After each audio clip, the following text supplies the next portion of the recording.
브라이언 채펠에게 설교에 대해 배우기 위해 오신 여러분을 환영합니다. 혹시 교회 안에서 같은 신앙을 가졌는데도 세대 차이 때문에 보이지 않는 벽을 느껴본 적 있으신가요? 오늘은 바로 그 미묘하지만 아주 깊은 세대 간의 긴장감에 대해 브라이언 채플의 분석을 통해 깊이 파고들어 보려고 합니다. 많은 교회가 겪고 있지만 사실 쉽게 꺼내지 못했던 바로 그 이야기, 지금부터 함께 시작하겠습니다. 이번 시간의 흐름은 이렇습니다. 먼저 교회가 마주한 이 보이지 않는 분열의 실체를 정확히 파악하고요. 그 다음엔 각 세대가 세상을 어떻게 바라보고 있는지 그들의 입장이 되어 볼 겁니다. 그리고 나면 정말 놀랍게도 우리가 생각하지 못했던 공통점을 발견하게 될 거예요. 마지막으로는 이 모든 걸 바탕으로 우리가 어떻게 복음 안에서 다시 하나가 될 수 있을지 그 구체적인 길을 함께 찾아보겠습니다. 아마 많은 분들이 마음속으로 한 번쯤은 이런 질문을 해보셨을 거예요. 분명 같은 믿음을 고백하는데 왜 우리는 서로를 오해하고 이 보이지 않는 벽을 느끼는 걸까요? 이 질문에 대한 답을 찾아가는 것이 바로 오늘 우리의 여정이라고 할 수 있겠습니다. 자, 첫 번째 섹션입니다. 채플은 이 세대 갈등을요, 그냥 단순한 의견 차이 정도로 보지 않습니다. 그보다 훨씬 심각한 교회가 직면한 세 가지 상실이라는 위기로 진단하고 있습니다. 첫 번째 상실은 바로 진리의 상실입니다. 이게 무슨 말이냐면요. 예전에는 성경이 하나님의 말씀이냐 아니냐 같은 근본적인 걸 두고 싸웠다면 지금은 모두가 성경을 믿는다고 말하면서도 그 해석을 두고 갈라서는 시대가 되었다는 겁니다. 절대적인 기준이었던 초월적 진리가 어느새 나만의 진리가 되어버리면서 교회는 지금 큰 혼란의 중심에 서 있습니다.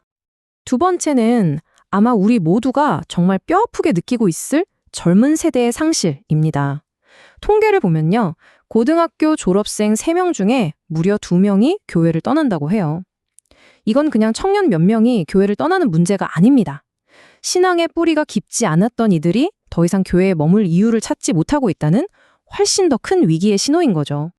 그런데 여기서 정말 놀라운 사실이 있습니다. 바로 세 번째 상실, 성숙한 세대의 상실입니다. 오랜 시간 교회를 섬겨온 장로님들이나 중직자들, 바로 그 성숙한 성도들마저도 상당수가 교회를 떠나고 있다는 충격적인 현실이 드러나고 있거든요. 이 모든 현상의 배경에는요, 거대한 문화적 지각 변동이 있습니다. 놀랍게도 복음주의자의 비율 자체는 수십 년 동안 꽤 안정적으로 유지되어 왔어요. 진짜 큰 변화는 다른 곳에서 일어났습니다.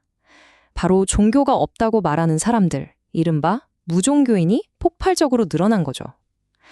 기독교 신앙을 갖는 게 더 이상 당연하지 않은 사회가 되면서 그 문화적 압력을 견디지 못한 이름뿐인 신자들이 교회를 떠나가게 된 겁니다.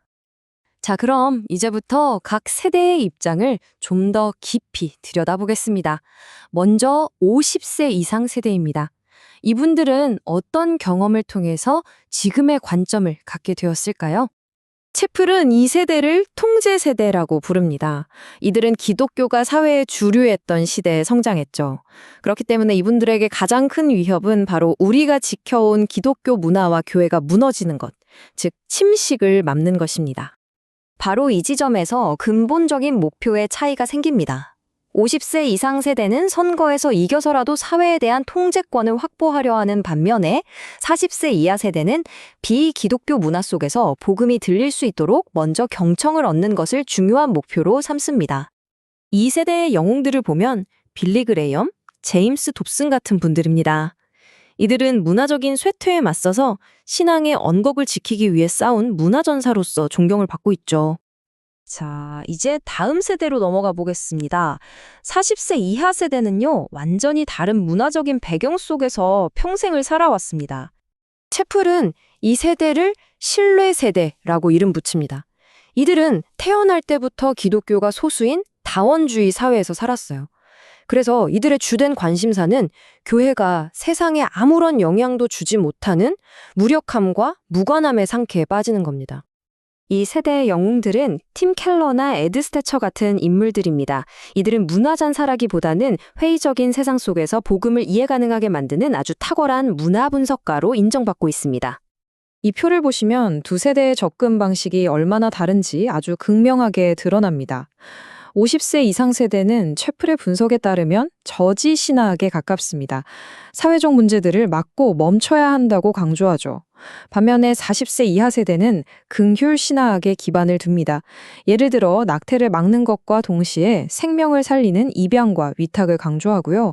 또 어떤 특정 의제를 막기보다는 그 문제로 고통받는 사람들을 직접 섬기려고 합니다. 이처럼 접근 방식은 정말 다르지만 곧 보게 될 것처럼 그 근본적인 가치는 놀랍게도 서로 맞닿아 있습니다.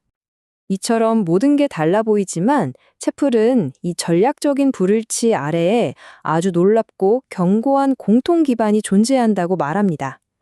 자, 이제 갈등에서 해결의 실마리로 넘어가 보겠습니다. 두 세대 모두 성경이 하나님의 말씀이라는 것을 믿습니다. 또 모든 인간이 하나님의 형상으로 만들어졌기에 소중하다고 믿죠. 결혼의 가치를 지키려 하고 예수님의 지상 대위임령을 수행해야 한다는 데에도 동의합니다. 즉, 어떻게 할 것인가에 대해서는 의견이 다르지만 무엇을 믿는가에 대해서는 분명히 일치하는 겁니다. 그렇다면 이 공통점을 가지고 어떻게 이 분열의 강을 건널 수 있을까요? 마지막 섹션에서는 이 모든 것을 가능하게 할 단 하나의 핵심 요소를 소개해드립니다. 그 모든 것을 가능하게 하는 단 하나의 열쇠는 바로 겸손입니다. 이 겸손은 나는 옳고 당신은 틀렸다에서 나오는 게 아니에요. 우리 모두가 똑같이 하나님의 은혜가 절실히 필요한 죄인이라는 깊은 자기인식에서 시작되는 겸손입니다. 브라이언 채플의 이 말은 정말 핵심을 꿰뚫습니다. 나 자신의 연약함을 인정하고 나 역시 은혜가 필요한 존재임을 깨달을 때 비로소 우리는 다른 세대의 형제자매를 너그럽게 대할 수 있게 되는 것이죠. 마지막으로 이 질문을 여러분께 드리고 싶습니다. 오늘 우리가 살펴본 것처럼 각 세대의 경험과 관점은 다를 수밖에 없습니다. 하지만 우리 모두를 똑같이 구원하신 그 은혜 안에서 우리는 어떻게 서로의 다름을 끌어안고 함께 걸어갈 수 있을까요? 이 질문에 대한 답을 각자의 공동체 안에서 찾아가는 것이 오늘 이 분석이 우리에게 남긴 가장 중요한 숙제일 겁니다.